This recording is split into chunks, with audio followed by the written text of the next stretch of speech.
Assalamualaikum warahmatullahi wabarakatuh. Selamat siang guys, selamat siang. Apa kabar kalian di siang hari ini?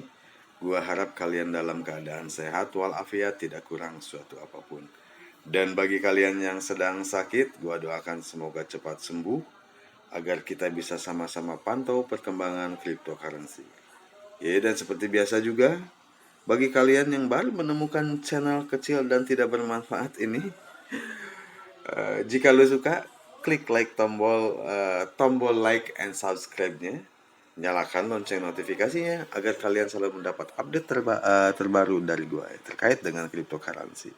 Oke, dan seperti biasa juga gua selalu menunggu curhatan kalian di kolom komentar. Semaksimal mungkin akan gua tanggapi. Oke guys, dan di siang hari ini gua tidak akan membahas salah satu token atau koin apapun gitu ya. Dan di sini lebih menitik beratkan kepada kalian yang pemula. Ayo mana kawan-kawan pemula, sini kumpul. Kita berbagi, kita sharing dan kita diskusi terkait dengan istilah-istilah yang ada di cryptocurrency. Dan kita akan mengenal istilah-istilah kejahatan yang ada di dunia cryptocurrency. Oke guys, sekali lagi gua tegaskan bahwa ini adalah khusus untuk kalian pemula. Bagi teman-teman yang senior, yang sudah expert, tolong dibantu untuk diluruskan ketika gua menjelaskan kurang jelas atau salah. Oke guys. Oke, banyak sekali guys di dunia cryptocurrency, kejahatan di dunia cryptocurrency, istilah-istilah yang berkaitan dengan kejahatan di cryptocurrency. Salah satunya adalah bisa scam, bisa phishing, bisa honeypot, atau bahkan ponzi gitu, dan lain sebagainya. Banyak sekali kejahatan-kejahatan di dunia cryptocurrency. Oke guys, dan di sini gue akan mengangkat salah satu istilah ponzi, ya, skema ponzi. Bagi teman-teman yang sudah expert, yang sudah senior, mungkin tidak kaget dan sudah biasa mendengar istilah skema ponzi. Tapi bagi teman-teman pemula gitu kan, yang baru terjun ke dunia cryptocurrency gitu kan, lu harus tahu dulu token aset yang lu beli itu real project atau hanya sebatas ponzi. Nah, gitu ya. Nah, gue dapat satu artikel di sini dari Daily Social, ya, di mana dia mengangkat satu artikel berjudul mengenal skema ponzi, definisi, ciri dan contoh agar terhindar dari investasi bodong. Sebetulnya banyak sekali artikel-artikel yang membahas dengan pengertian dari ponzi ini. Tetapi gue sedikit tertarik dengan yang diangkat oleh Daily Social. Oke guys, pertama gua akan bahas apa itu ponzi. Ya, pengertian dari ponzi ya. Sebenarnya ponzi itu apa sih artinya gitu kan, sampai orang berkata, wah ini token atau ini koin nih punya berapa namanya, ada kemungkinan menggunakan skema ponzi. Nah, lu harus tahu ponzi itu sendiri gimana, apa sih gitu kan ya. Dan di sini gua sampaikan bahwa menurut Bartoletti, Karta S. Cimoli T. dan saya gitu kan, bahwa skema ponzi adalah penipuan dalam bidang keuangan yang memikat penggunanya dengan janji return atau keuntungan yang tinggi di luar nalar lah ya. Jadi awalnya gua juga ketika gua terjun di dunia cryptocurrency ada istilah ponzi. Gua pikir si ponzi itu, awalnya gua pikir ponzi itu adalah makanan khas dari Sukabumi. Ternyata bukan itu gitu ya. Kenapa? Oh, mochi guys. Makanan Sukabumi itu mochi, bukan ponzi. Oh, sudah ganti ya, sekarang jadi mochi. Oh, dari dulu guys. Aduh, ternyata kalau yang Sukabumi makanan yang dalamnya kacang itu mochi guys ya. Tetapi ini ponzi gitu ya. Jadi sekali lagi bahwa skema ponzi ini adalah modus penipuan dalam bidang keuangan, di mana si penipu memikat penggunanya dengan iming-iming gitu kan, mendapatkan keuntungan yang di luar nalar gitu ya, di luar nalar gitu. Jadi padahal pengguna hanya diberikan janji keuntungan dari uang yang didapat oleh penipu dan pengguna baru yang bergabung, gitu kan. Oleh karena itu, skema Ponzi biasanya akan tertahan dan terbongkar ketika sudah tidak ada lagi pengguna baru. Oke guys, jadi salah satu koin atau token ya yang tidak jelas utilitasnya, yang tidak jelas projectnya, gitu kan, kemungkinan ada dia menggunakan skema Ponzi gitu. Walaupun dia mempunyai roadmap gitu kan, karena kan roadmap bisa saja dibikin gitu kan, gampang aja roadmap itu dibikin. Tetapi realisasi dari roadmap yang dibikin itu apa? Ada nggak gitu kan? Dan skema Ponzi ini gitu, keuntungan yang didapat bukan dari project-projectnya gitu ya, bukan dari project-projectnya. Misalkan token A gitu kan diluncurkan gitu kan, dipasarkan, dia hanya mengandalkan dari investor guys. Ketika investor itu masuk dengan menggelontorkan asetnya yang luar biasa gede, otomatis grafik atau saatnya dia akan naik gitu ya, grafiknya akan naik gitu. Tetapi kenaikan itu adalah bisa jadi sebatas pancingan. Nah, memancing bagi teman-teman yang biasanya FOMO gitu kan, yang biasanya riweuh gitu kan. Wah, nih token naik nih. Sehingga ketika candlenya lagi posisi lagi di pucuk gitu kan, karena FOMO dibeli gitu kan. Begitu dibeli langsung turun gitu. Akhirnya ketika turun ngomel, dan itulah disebut jadi fooder. Nah, jadi fooder itu kemungkinan ya holdernya juga guys ya gitu. Jadi sekali lagi bahwa Ponzi adalah penipuan ya. Jadi skema Ponzi ini adalah skema modus penipuan dengan mengiming-imingi keuntungan yang tinggi gitu ya. Mengiming-imingi keuntungan yang tinggi. Dan skema Ponzi ini sudah ada sejak sekitar 150 tahun yang lalu guys, melalui pertemuan, karena dulu kan tidak ada media seperti ini, HP dan lain sebagainya ya. Dia datang membawakan proposal, guys, gua nih punya project nih gini ya, dibilang kan bahwa proposal yang merupakan roadmapnya, dia kasih ke investor, dia tertarik mengeluarkan uangnya dengan iming-iming dengan iming-iming bisa mendapatkan keuntungan 40, 50 bahkan 100% guys, keuntungannya. Itu hal yang tidak mungkin ya. Nah, di sini ya. Dilansir menurut buku Kiyosaki 2015, nama skema Ponzi ternyata guys itu dari nama orang. Namanya si Charles Ponzi. Dia kebangsaan Itali. Nah, gue bilang ini Charles Ponzi orang Itali, bukan Mochi Sukabumi gitu ya. Bagi lu yang suka orang Sukabumi, yang dengerin orang Sukabumi, kirimin gua dong Mochi. Charles Ponzi menawarkan skema bisnis dengan keuntungan 50% dalam waktu 45 hari. Bahkan menawarkan 100% hanya dalam 90 hari. Itu adalah sesuatu hal yang tidak mungkin ketika melakukan suatu bisnis gitu kan. Karena yang namanya bisnis atau investasi itu membutuhkan waktu guys. Gitu ya, tidak serta-merta gitu kan.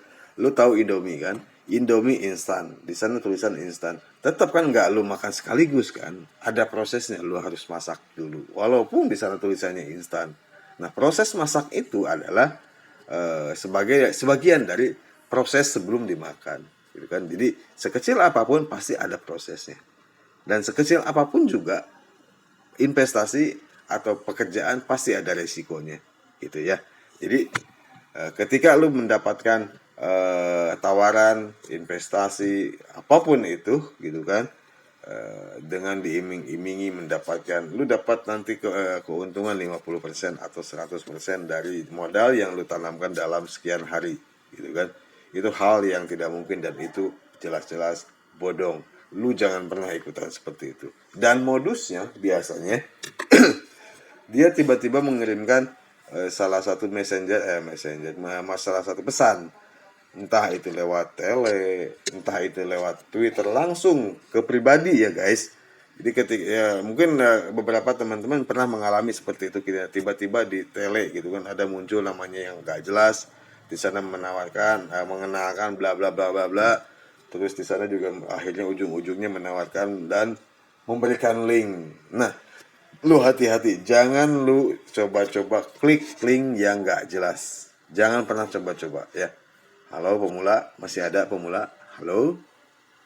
Nah, lu jangan coba-coba klik itu ya. Jadi hati-hati. Sekali lagi, lu hati-hati. Jangan pernah klik link yang tidak jelas. Oke.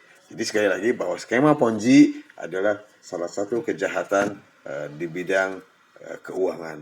Ya. Dan sekarang merambah ke dunia digital, IT, yaitu jadi hacker, gitu kan, skema Ponzi itu. Oke guys. Ciri-cirinya seperti apa? Tadi gua sempat sampaikan juga bahwa salah satu cirinya adalah menawarkan return yang tinggi dalam waktu singkat, seolah-olah tidak memiliki resiko. Ya, di setiap pekerjaan atau setiap investasi pasti akan ada resikonya. Hati-hati, ya. Jadi ketika lu diminta berinvestasi tanpa yang jelas proyeknya, lu hati-hati, ya. Proses bisnis dan investasi tidak jelas. Ketika kamu ditawari, mungkin kamu akan bertanya dari mana bisnis ini mendapatkan uangnya untuk memberikan kamu keuntungan. Nah, gitu ya.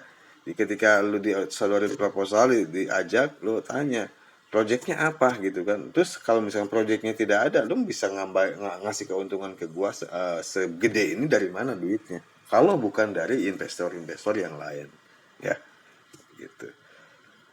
Produk investasi biasanya milik luar negeri, ya mungkin karena mereka lebih cerdas gitu kan, lebih cerdas dalam hal ya mengolah gitu kan, dalam hal mengolah garis bawah negatif gitu ya, mengolah hal-hal yang dalam hal kejahatan gitu kan. Ketika investor ingin melakukan penarikan, investor akan diiming-imingi investasi lagi dengan bunga yang lebih tinggi lagi. Karena ketika investor menarik dananya ya udah selesai, bangkrut gitu kan, gitu. Dan sering kali mengundang calon investor atau tokoh-tokoh. Nah, yang gue sebutkan tadi, ketika lu dapat SMS, ketika lu dapat WA, tele, atau apapun itu yang kita tidak kenal dan menawarkan sesuatu kerjasama dengan imbalan, iming-iming keuntungan yang besar dalam waktu singkat, itu adalah hal yang tidak mungkin dan mustahil. Oke guys, gitu. Jadi seperti itu guys ya. Jadi lu hati-hati pemula, teman-teman pemula hati-hati. Lu jangan pernah ketika lu masuk ke dunia cryptocurrency, lu harus tahu resikonya dulu. Lu harus tahu dulu gitu kan. Seperti apa sih cryptocurrency gitu kan. Cryptocurrency adalah suatu bisnis dengan volatilitas yang sangat tinggi ya, dan lu harus siap dengan itu. Lu harus siap ketika lu kaya mendadak, lu harus siap bangkrut gitu ya. Kenapa harus siap dengan kaya mendadak? Lu tahu sendiri kalau tetangga kan ya, ngegibahnya seperti apa, tiba-tiba tetangga kita kaya gitu kan, kemarin baru dorong roda sekarang udah kaya, wah digibah, dia ngepet di mana gitu kan. bahaya lu nanti disangka ngepet lu. Nah lu harus siap dengan gunjingan seperti itu gitu kan ya. Nah seperti itu guys. Jadi gue tekankan lagi kalian pemula, ketika lu berinvestasi dalam salah satu aset, perhatikan salah satunya, yaitu satu, perhatikan roadmapnya. Lu baca roadmapnya di sana, gitu kan. Yang kedua, cek bisnisnya atau utilitasnya, dan project-projectnya sudah mana, sejauh mana dia berjalan, sesuaikah dengan roadmap yang dia buat, gitu ya. Oke. Terus yang ketiga, gitu kan, ketika lu masuk dunia cryptocurrency, dan jangan pernah lu FOMO ya, jangan lu FOMO ikut-ikutan, kata orang oh ini bagus nih lu ikut gitu kan, lu nggak tahu seperti apa dalamnya gitu kan. Dan jangan pernah lu beli aset ketika posisi aset sedang pump atau dipucuk. Jangan lu coba-coba ketika aset lagi bagus gitu kan, lagi ngepump lu beli, hati-hati lu bisa nyangkut ya. Tunggu koreksi ya, dan selalu tunggu koreksi, karena yang namanya cryptocurrency tidak selamanya dia akan naik, pasti ada koreksinya. Nah ketika koreksi itu lu beli ya, jangan sampai kalian ketika posisi di atas lu beli, ketika posisi harga murah lu jual, salah guys. Oke, jadi itu. Selain itu jangan pernah lu coba-coba membeli salah satu aset cryptocurrency menggunakan uang panas. Contoh uang pinjol gitu kan. Nah, itu yang gua nggak suka. Lu jangan pernah berinvestasi menggunakan uang-uang seperti itu. Bahaya. Lu bisa digantung sama pinjol nanti, ya. Oke. Jadi itu pesan gua dan sekilas terkait dengan kejahatan cryptocurrency, istilah Ponzi scam. Oke. Dan gua minta maaf kalau penjelasan gua kurang bisa dipahami, dan sebenarnya lu bisa cek gitu kan di website, banyak sekali artikel-artikel yang membahas tentang skema Ponzi ini. Oke. Dan sekali lagi gue ingatkan, hati-hati berinvestasi, jangan pernah lu tergoda dengan keuntungan yang sesaat. Oke, semua investasi butuh proses. Ya, semua investasi butuh proses. Ya, oke. Dan kuncinya adalah sabar. Lu ketika beli aset harus sabar menunggu. Dan ketika lu yakin sudah baca roadmapnya, yakin gitu kan dengan salah satu token atau koin, lu yakin, beli, tunggu, dan sabar. Oke? Oke guys, seperti itu mungkin yang gua bisa kasih pesan buat teman-teman pemula. Semoga bermanfaat apa yang gua sampaikan. Salam buat keluarga kalian. Selamat siang. Assalamualaikum warahmatullahi wabarakatuh.